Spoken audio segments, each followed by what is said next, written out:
Welcome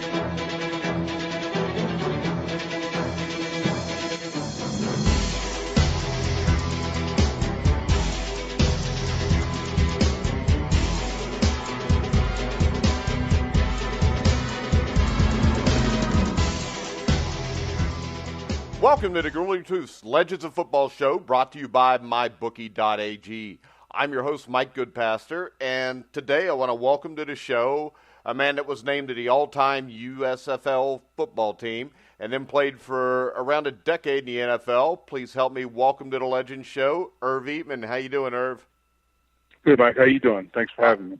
Doing great. Pleasure to have you on. And I mean, we always start off with the same thing with everybody because it's something that, you know, you don't always get to talk about. But what were some of the early influences on you growing up, and when did you start playing football? Well, I started playing, I started playing, I was in Birmingham in the South. I was in junior high, 8th grade, I started playing. And then I moved to Ohio when I was in before I started the 10th grade, and I played there. And probably the biggest single influence was my high school coach, who I just lost this summer. But just a guy that helped me a lot, just personally and as a football player, and basically transferred a lot of things back and forth from the football field to me personally to the football field. He was a real good guiding, studying, helped me through the recruiting process, which obviously is a lot different than it is today. There was no huddle, there was no Twitter, there was nothing. But he just kind of filtered everything for me and kept it from being too crazy and just allowed me to be a high school football player without trying to be a grown-up too soon. Yeah, and from what I read, you starred in more than just football at Dayton Meadow High School in Dayton. Do you want to talk a little bit about your high school career and that recruiting process? Yeah, well, I did participate in 3 sports, really, football, baseball, and basketball. And baseball, I was so-so, but I was also an All-American in basketball, so those were my 2 sports. And just to give you a funny story, people start saying, well, which way are you going to go? And I would give them, no, well, I don't know. I got some choices both ways, and I had a chance to play in an all-star game in basketball against the McCray brothers, Rodney and Scooter McCray. Okay, Louisville Cardinals. Clark Kellogg. Yeah. Huh?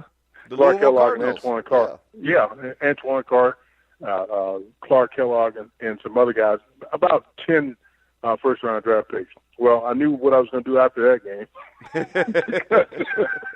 because I was like, okay, those are what real D1 basketball players look like, and I am nowhere near that right now. So, of course, I console myself by saying, well, those guys, they have a basketball in their hair year-round. But so for me, it was just a process. Like I said, it was crazy at the time, but like I said, I had a lot of help. At that time, you could mitigate the craziness a little bit because all it was is, obviously phone calls and letters and face-to-face. So, like I said, my high school coach helped me out there a lot, and I had my choices pretty much where I wanted to go. But I was pretty much geared toward going, I kind of always wanted to go to UCLA, and my other choices were basically, as far east as I got was the University of Texas. So I was pretty much headed west. Yeah, and your decision, you could go anywhere. I mean, what was it about UCLA that you wanted to go to so badly? I know they had a really good football coach at the time, and they were coming off. About the time you recruited was what, 77, 78? Yeah, right, exactly right. My first year at UCLA was 79.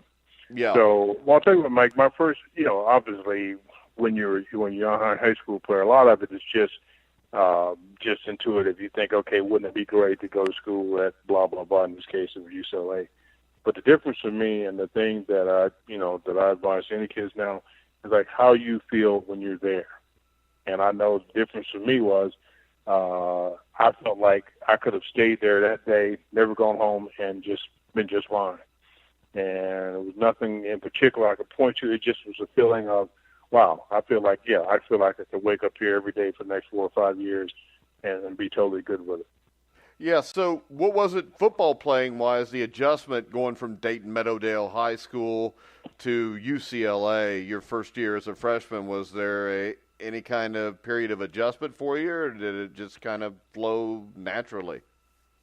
Well, no, I think there was not much of an adjustment physically or as much in terms of ability. My biggest adjustment was, I think, and I think it's still true today.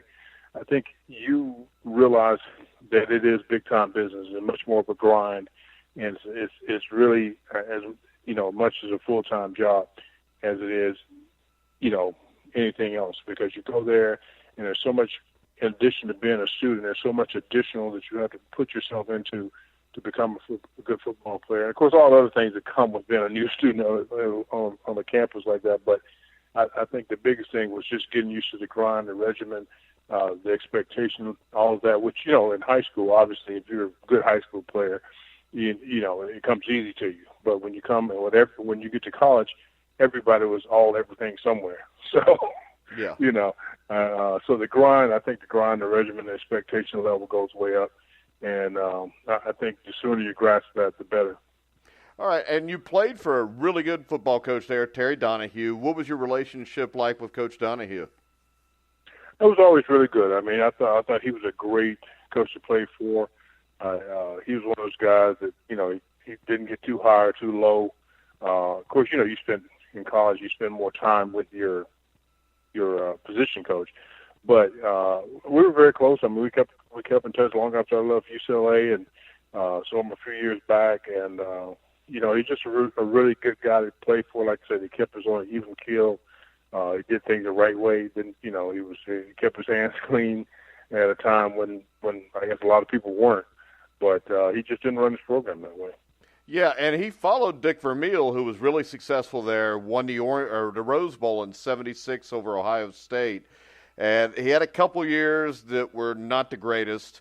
But then when you get there about the same time that, Freeman McNeil, Kenny Easley, you want to talk about some of the guys on that team that you played with? Yeah, I got there at an unbelievable time, I think, for UCLA football. I mean, like you said, Kenny Easley, Freeman McNeil, JoJo Townsend, some other guys. It was really a good time for UCLA football. I mean, guys like Kenny and Freeman, they were a couple of years ahead of me, but they left the cup full, and I ended up going to the Rose Bowl my senior year. We actually had a chance to go my sophomore year, but we ended up being on probation from something that happened, I think in 1970 something. But so it really was a great opportunity. So I really only had one losing season. That was actually my freshman year, and then after that, we went. I think we went 10-1, 7-4, and I think it was 9-2 or something like that. But anyway, it was just it was a lot. We had a lot of talent and a lot of opportunity to win some ball games, and so it was a really good college experience because there's not a lot of negativity in terms of winning ball games. Yeah, and if you look at that time, at the same time, especially right when you got there, USC was really loaded with John Robinson, and I think you look at 79 through 82, I think that may have been peak time for the rivalry between USC and UCLA anyways. And the games you guys played in 80 and 81 were unreal. Well, I remember very distinctly because I remember my freshman year, they beat us. I'll never forget this, 49-14. I've never taken I don't think I lost about that many points my entire high school career. And, and I said, okay, I'll never let this happen again. So my sophomore year, we beat them. My junior year, they beat us by a point. And then my senior year, we beat them on the fourth down goal line stand where Carl Morgan made an amazing tackle on the 1 foot line, and we win the game in that fashion. So, you got my players on their side like Marcus Allen, Georgia Chica, guys like that. It was just really a huge rivalry, and some of that's been diminished now, I think, because of, I think they have consistently been better than UCLA has been over the last decade or so. So that's diminished it some, but still, that's one of the premier games, in the country when they play each other. Yeah, and you want to talk a little bit about that Rose Bowl experience in 1982 against Michigan. I think you guys had played Michigan earlier in that year. We're Yeah, down like 21-0, yeah, had a big come from behind yeah. win. But that had to Well, really be well, special playing in the Rose Bowl. what was interesting was that's the year that we moved. 82 was the year we moved to the Rose Bowl as our permanent home, and we had played. Not only did we play Michigan early in the year, but we'd also played Ohio State early in the year at both of them at their place, and we beat them both at their place. So turns out, as fate would have it, we ended up getting Michigan in the Rose Bowl. And so they came out, and, if I remember, I think we beat them 24-14, beat them pretty soundly out there. But, we featured pretty good off the Big Ten that year. Because, like I said, we beat Ohio State at their place when they had when they were number 2. When we went back there and beat them, and I think it's when they had Arch Leicester. Yeah, he was a hell of a quarterback. Yeah, he was, and it was my best. I would tell people it was my best game, and also the worst thing ever could happen to me because I ended up getting 4 sacks in that game. And, of course, when you get 4 sacks on national TV, after that, it's okay, what, 8 the next game? It's kind of tough to follow up with that one. So, but no, it was a great experience for sure. All right, so you're done with college. You go to – everybody expects, you're going to go to the NFL, but there's a new league in town, the USFL. What drove you to go with the USFL over the NFL? Well, the funny thing about it was I had just barely heard of it. I mean, it was coming out the same year that my draft year was 83. And I'd heard of it and heard talk of it or whatever, but, didn't know a lot about it. To tell you a funny story how I ended up in the USFL. So when they had their draft, they drafted me, they called me, and they said, we're going to draft you number 1, and so on and so forth. And I said, oh, okay, great. So they did that. And I never heard anything else from them. Literally never heard anything else from them. So I was like, okay, publicity stunt, right? So this is when they were having the NFL combines, I think, in Tampa and a couple other places. So I'm going to the combine in Tampa. So I fly out of Tampa to the combine. I've got, California clothing, and because I'm going down there for the combine and come back to California. And all of a sudden, my agent calls me when I'm in Tampa during the combine and says, hey, we got a deal with Philly. Do you want to take it? I was like, what? He said, yeah, we got a deal. So, he talked me through the contract. And so I said, well, let me think about it. And we talk about it. And I said, well, let me think about it. But then I started to think about it, and I started to think, and I was like, okay, well, you know what? Don't know how viable this league is going to be, but the concept sounds amazing. You play in the spring and part of the summer. Some great cities. I knew where I would be if I did go. And also the thing that appealed to me was, okay, if this works, I'll be part of something phenomenal and new and something that's never been done before. I remember at WFL when I lived in Birmingham, and I thought that was pretty amazing, but, that didn't work out either. So anyway, I figured worst came to worst, I'd go back to the NFL because if I was good enough then, I'd be good enough later. And so ultimately I said, okay, let's give it a shot. So at the very next day, that night actually, I'm still in the combine. They sent a car for me. I've got literally nothing but shorts and T-shirts, and it's like 12 in Philadelphia. It's February. And I remember telling them, like, hey, when I get off the plane, somebody needs to have a coat for me. And, I went up there. They flew my mom up, and it was done. And it was the most fun I've ever had playing football. Yeah, and the thing is, you went to what ended up being a great team, 3 straight USFL championship games, won 2 of them. I know that I've had on some guys that played Michigan. I had Anthony Carter, Derek Holloway, and they talked about their first training camp with the new team. What was the first training camp you have? Was it organized? Was it chaos, considering you had a new team and a new league? You know what? It was. No, I thought it was fine. Now looking back on, then you go fast forward to okay, we were practicing on a muddy field with about 2 inches of water on it, and things happened so quick I didn't even have cleats. What I remember most, and I tell the story all the time, I remember getting there, I'm already behind because they'd already started training camp, and Jim Moore is the head coach, and I'm literally out in mud with sneakers on because I don't have cleats yet, and they don't have any for me yet. So I'm running around, I'm literally tipping around, and Jim Moore stopped the practice, and needless to say, he'd let me know on certain terms that he didn't care where I was drafted. He'd throw my blankety blank right out of that practice. So that set the tempo like how he was going to be. So everybody's like, "Oh wow, ooh!" So needless to say, we picked it up after that. But you know what? I tell you what, I had no complaint. It was not ragtag at all. I love the fact that we didn't play preseason games, and we played the extra 2 regular season games. I mean, it was great. I mean, if you think about it from a playing standpoint, you start in the spring, and by the time it gets really, really hot, you're starting to finish up in mid-July. You have all your winter holidays and all of that, off from playing.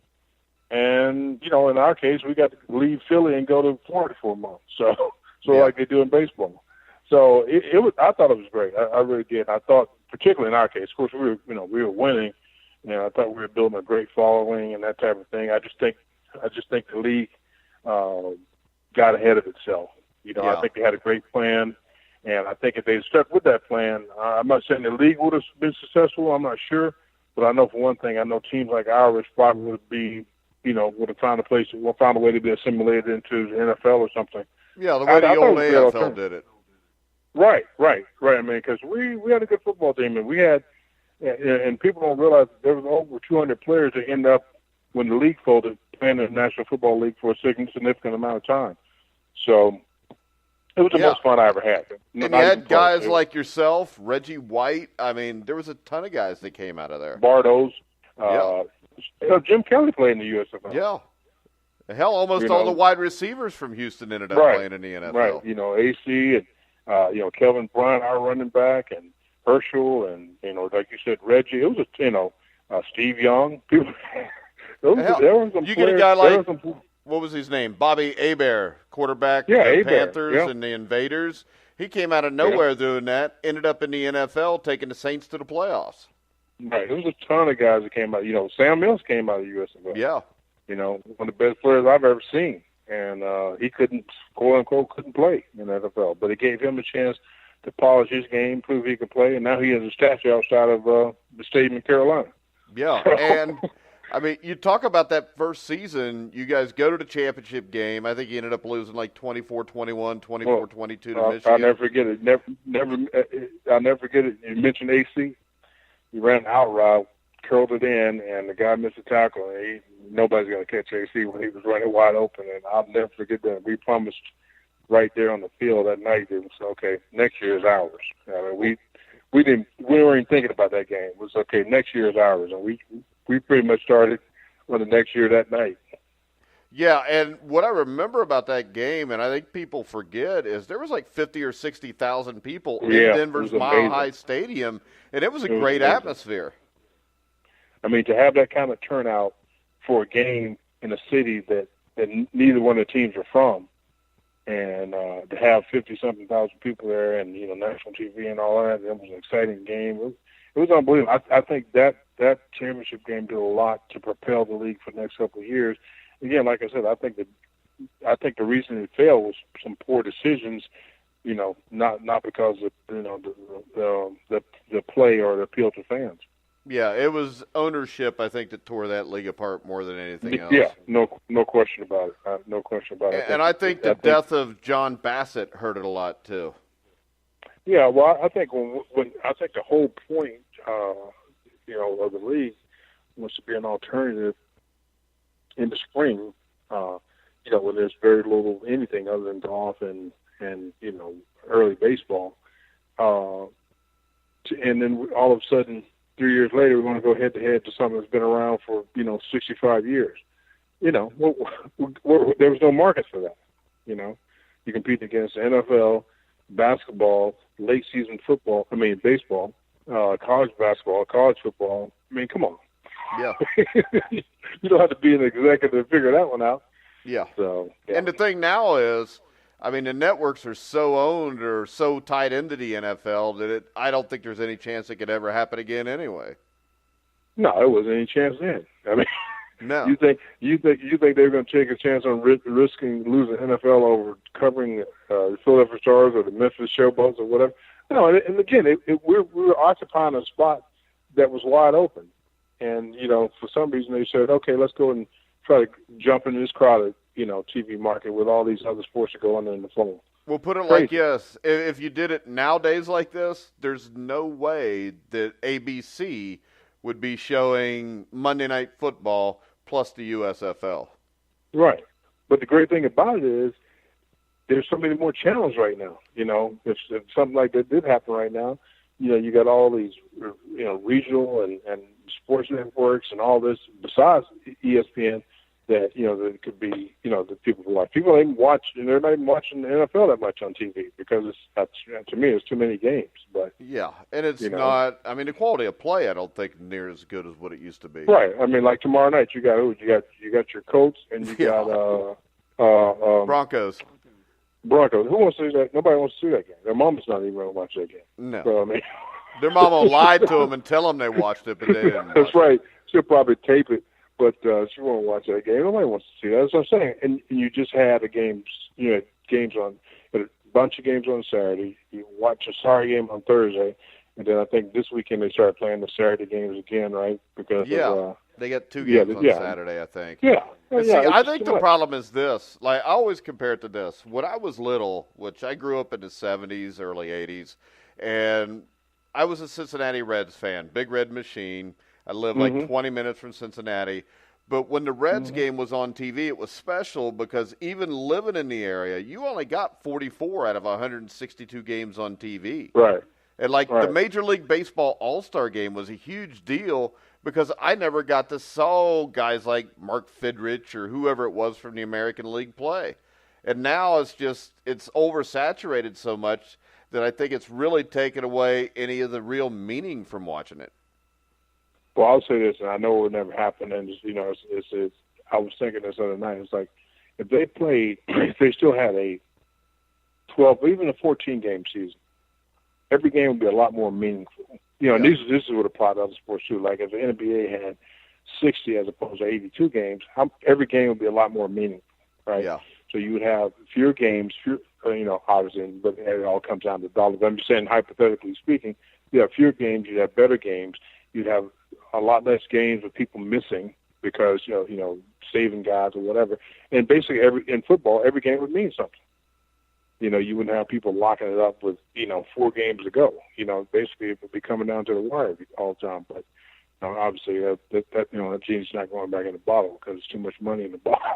Yeah, because it used to be, there's a better chance that they go to 18 games than it is they go to 14. Right. Well, see, like I said, that's what I liked about the USFL was that when you started playing, you're playing for real. There was no preseason games. So I never minded playing 18 games because I hadn't played a quarter of a season going to Mexico for a preseason game. Yeah. So you finished. You went to training camp for a month. You came out and you started playing, and that was it. And to me, I like it. And I think eventually, though, training camp will virtually disappear. I mean, I think preseason games are a scam anyways because if you're a season ticket holder, they make you pay full price for those to have season tickets. Wow. And nobody wants to go see a preseason NFL game. Right. No, I think that, I think there's some things that will evolve, sooner or later to make the game better. And I think things like that would be, because, I think to have teams, with the Hall of Fame game, and I'll have teams playing 5 preseason games before they even start counting. That's crazy. I know not everybody plays and all the games are, but that's still, you got to prepare for it, you got to practice for it, you got to travel for it, and all that affects your ability to perform during the regular season. Yeah. And you brought him up before, Jim Mora. You played for Jim Mora. It always seemed like it would be interesting to play for Jim Mora. What was your relationship like with Coach Mora? Well, it was great once we understood each other because I'll say this. you have to like and respect Jim because you know what he chewed butt with no discrimination. So I'll tell you a funny story. One time we were, and Jim had no problem with stopping at practice, halfway through and starting all over again. He had no hesitation doing that stuff. One time, funny story, we were at training camp, and, the guy said, "Hey, you got to go talk to Jim. We're worn out. He needs to ease up a little bit." It's okay. I'll go talk to him. I knocked on his door and said, "Hey, Coach, can I talk to you for a minute?" He says, "Sure, come on in, have a seat." I said, "Coach, fellas were wondering if you could back off a little bit. We've been grinding kind of hard." And he looked at me and then he didn't frown or anything. He said, "Irv, no effing way." I said, "Okay, Coach, I'll see you at practice." All right.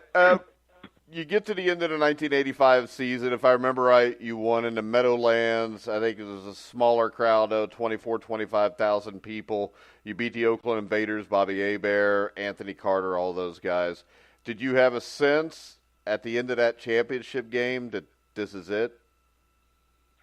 Well, you knew it was coming because you had a situation like down here in San Antonio. All of a sudden guys checks weren't going through. We never had that problem in Philly, but checks weren't going through. You're hearing rumors. You heard a lot of the guys that came over from the NFL were going back, so we were losing talent and that type of thing. So you could kind of see the writing on the wall, and then just instinctively when you heard people talking about going head to head with NFL, you knew that was a death knell. You knew that wasn't. Every player knew that wasn't going to work. So when they brought that up, they thought about challenging the NFL, and then they started talking about suing and all that. We all knew that. Okay, this is doomed. So it was sad because, like I said, it was the most fun I ever had playing football. And most of the guys I know in the USFL, I had dinner with a buddy of mine last week, Joe Happy, that was one of our backup centers. And I hadn't seen him in forever. And we had dinner, and we were just both saying it just was so much fun because part of it was because there was no established hierarchy like you have in the NFL, and none of the old rules and expectations, whatever. So everybody was kind of growing up together and trying to build something together. And I think that made it a lot different, a lot more exciting. All right, so you go to the Kansas City Chiefs in 1986. You actually got there at the right time. That was a team that made the playoffs, I believe it was, wasn't it? Beat the New York Jets, or lost to the New York Jets in the first round. Let's just go back to the training camp there. I mean, was there a huge difference between the Kansas City Chiefs and the Philadelphia Stars? Well, you know what? I don't think so. I mean, I think, let's face it, when you talk about guys who have, most of the guys, whether it be in the USFL or the NFL, most of those guys were probably pretty good college football players. So they've been there, most of them were the best of the best in college. So once you've seen that, and you, like I said, it wasn't like we had a bunch of chumps in the USFL, so some of the people you've already played against in the USFL, and you come over, now obviously collectively there's more of those guys. You have a more collective talent than you do in the USFL, but I'm just saying, it wasn't like I played against Reggie White, so it wasn't like yeah, you weren't going to play against anybody better than that. Right. So I'd already seen that, so it wasn't like I was going to be shocked when I came over there. So yeah, I mean, I think the biggest difference, obviously, from top to bottom, there's just more talent across the board than you have in the USFL. Yeah, so maybe the difference between Division I and Division I AA college football, where you get the better teams, and the starters are about even. The problems when you get past the starters and the depth. Right. There you go. Or maybe some key positions. Maybe collectively you have better quarterbacks, collectively or whatever. But just like you said, but you start to thin out once you get past the starters, and that's pretty much what that's the best way to describe it. Yes. All right, so when you were in Kansas City, there's a couple things I want to talk about. Number one, you draft a guy from Azusa Pacific, Christian Okoye. What was it like to block for Christian? Well, when he first got there, he was totally a project. I mean, he was totally Nobody ever heard of him. You know, people talking about he only played football 1 year. And, I mean, obviously he looked the part. And people talking about he's a world-class sprinter. Nobody, you know, was like, what? This dude's 260 pounds. I mean, he looked like he was carved out of stone. So about 2 days into practice, we were watching this guy running around like, Jesus, this dude is, I mean, he, out here at least, you know, you don't oversell a guy in practice, but like, damn. So, you know, I don't know if Christian ever told you this, but I started calling him the Nigerian Nightmare because I knew he was from Nigeria. Yeah. Well, of course, the media hears it, picks up on it, started using that. Well, next thing I know, Christian made a cottage industry. He's making all kind of money off of this, right? You should have copyrighted it. Yeah, I was like, Christian, man, what's up? And he went, this funny Nigerian boy, hey, man, you know I love you, my brother. I said, dude, I need to get paid. so, I mean, he's got posters and T-shirts and bedspreads and all this.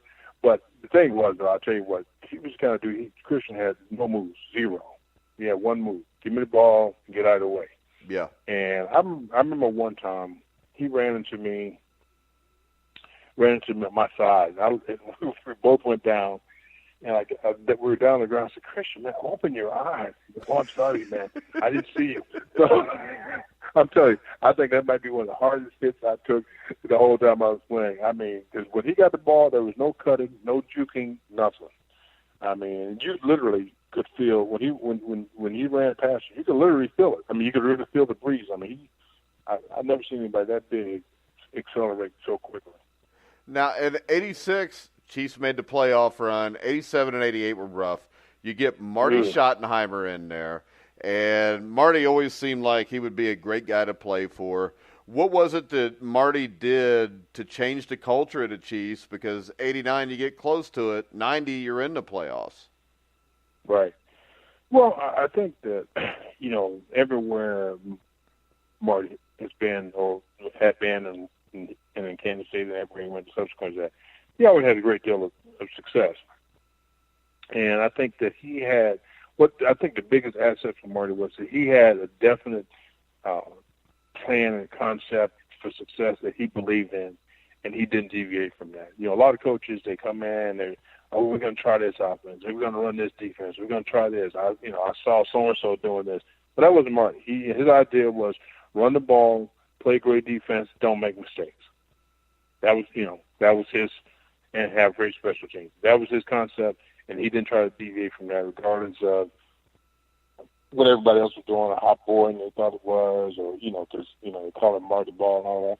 But he believed in that, and it was effective. I mean, because he drilled it over and over again, and he wanted us on offense to run the ball. On defense, you got to be really aggressive and have turnovers and that type of thing. Offense, get back out there and run the ball in and score. And he didn't care if it was 3-0 or at the end of the game, just as long as you win. And he stuck to that, and he was very, he was great at getting that done and communicating that to the players. And he held, he was great at holding the players accountable. We used to laugh. We used to say Marty would be in the film room with the laser pointer. And we used to always say, "Don't get that red dot on you." He would definitely call you out in front of the whole team. And but yeah, he definitely knew exactly what he was trying to get done. Yeah, and then, like I said, 1990, you guys lost what I think people forget was a great wild card game in Miami. Mm-hmm. Was that the year Steve DeBerg came back with like 40-some years old and took you guys to the playoffs? Yeah, it was. And we came close to pulling that out down in Miami. And but yeah, that's when Steve came back, and Steve was a great guy to play with and great to play for. He was just one of the guys. He had more of a lineman mentality than anything. He was just really easy going, and one of those guys. He'd get back to the hole and you miss a block. He'd get back and like, "What? You don't like me?"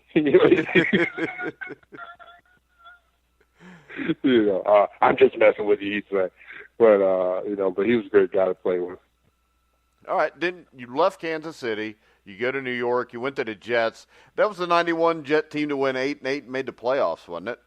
Mm-hmm. Yeah, it was. Okay. That was a great experience for me. I mean, obviously the second year, I think we won 4 games. I broke my ankle, and it was the same year Dennisburg got hurt and all that. The second year was tragic in that sense, but it was a great organization. And at the time, Dick Dick Steinberg was, still living, and God bless him. And it just had a lot of class people in the organization, and the owner, the Hess, Mr. Hess. I mean, you had some really good people in the organization, and to me, that's when it really hit home to me how important it was just to be around good, solid people, and aside from the football thing. Because if you're going to spend that much time around people and dealing with people that you need, you need good people, you need solid people to be around. Yeah, and then I think from there you went to the Rams. Right. That was I should have stayed in New York, but whatever. I mean, that was just one of those deals where they were leaving L.A. or about to leave L.A. and no, that was not one of my better decisions. It didn't go well out there in terms of the record-wise or personally. It just was not a good decision in any way, shape, or form. And it just it's one of those things where you say, well, if I had a do-over, but hey, you don't get a do-over, so you just roll with it. So. Well, I mean, as long as you played to get to that point without having that moment till then, you got to feel kind of lucky too. And I would think that just playing in the USFL right there sets you apart from most. And, I mean, that had to be special. And that still, it sounds like playing in the USFL actually possibly gave you greater memories than playing in the NFL. Well, it did, because like I said, what it taught me is that, we had a great group of guys in Philly. I mean, and I think that attributed to our, our success. We had a great group of guys. I mean, just an incredible group of guys that cared about each other. And I think what it did for me, it drove home the fact that, well, I'll tell you, when I ended up getting traded from Kansas City to the Jets, per my request, I think it drove home to me just how important, like, if you're not happy and content where you are personally, it doesn't matter whether you win or lose. Yeah. It just doesn't, because if you're not happy and you're spending, 12 hours a day with a bunch of guys, and if you're not happy in your head, then it doesn't matter if you're 10-0 or 10. It feels the same. Yeah. But after retirement, I think, didn't you coach in the NFL for a few years? Actually, 10. Yeah, I coached. I started out in Green Bay with Ray Rhodes, and obviously that was a one-year experiment. But I was just glad to be in the league, and you obviously coaches is a very volatile profession. Then I went to Pittsburgh, for 1 year. And then I went to Kansas City for 5 years with Dick Vermeil, coach for him, which was another highlight of my career. Because Dick Vermeil seems like a great guy. Let me tell you something. There is no better human being on this planet. Here's a guy that, if you work for him, I don't care where you are on the totem pole, he will always let you know that you're a significant part of that totem pole. And he's good to you. He's good to your family. And he's one of the greatest human beings I've ever been around. That's kind of what I've expected on that one. Because actually, everybody I've ever talked to that played for Dick Vermeil pretty much says the exact same thing. And I think that says more for him than whether he can coach a football team or not. Well, it's funny. And he can definitely coach. Oh, yeah, he can coach. And he's the most organized, informed guy that's ever been around. But at the same time, he had this incredible ability to understand that, when it's all said and done, there's some things that just you don't control. You can go out and you can have the best game plan, the best preparation, the best players. They kick the ball off, and some guy drops the ball, and all that goes right out the window. Yeah. But at the end of the day, he never lost sight of the fact that he would still tell us, hey, listen, you know what? Which was great to hear from your boss. You know what? I know you got, we come in sometimes and lose the game and say, you know what? He would be upset, not for himself, but for us, because he'd say, you guys, you're here till 1 o'clock in the morning. I see you busting your butt, and it just didn't go our way. And it was never, him putting it on us by ourselves. It was always, we're all in this together, and he always let you know that, hey, I'm the captain of the ship, so I take the good with the bad. And I mean, I knew who I was working for. I mean, I was interviewing for the job there, and I said, "Well, Coach, I just want to let you know, at the time my wife was pregnant with our youngest, and I said my wife is due like any minute, and I said I just want to let you know." And the first thing he said was, "Hey, Irv, you know what? Just let me know what you need, and when you need it." And like I said, when I had to go, my son was born in New York. When I had to go, where do you think the first call came from? Did they from you? Yeah. Yeah. I mean, and I promise you that's not the norm. I can promise you that. Yeah. All right. Yeah. So, since you retired from coaching, what occupies your days now? Well, once I was doing in Oakland in 2008, I was, coaching is not really a family-friendly business. It's business to me, like I said, it should be a 28-year-old guy with no family, life. Yeah. But it has a very good attribute. I'm just saying the whole, almost every couple of years, you're looking for a job and this and that. But so I was to the point where my youngest was getting older. I think in 2008 he was 7, almost 8, and I just made a conscious decision that I'd spent my entire adult life, for the most part, one way or another, in pro football. And while that was great, I realized that, at some point you got to, stop and breathe in and take it all in and prioritize some other things. And so what I did was I made a conscious decision that I was going to be home more, that I was going to be more engaged, because honestly, when you're leaving home at 5 o'clock and getting home at 1 a.m., you're not particularly engaged at home. No. When your wife is saying, "What, did you come home last night?" Who are you again? And and I'm like, I don't know if I was here or not. I'm not sure. But, literally, I got to the point where I felt like I would literally turn around in my driveway. Like, walk out of the office at 1 a.m. and get here, and by the time you wind down on whatever it's 2:15, and you're back up at 5:30, and yeah. So I was like, okay, there's got to be a little bit more to it than this. And so I came down here, and like I said, I did do some coaching, but it was more like a consultant level or just individual training and that type of thing. Yeah.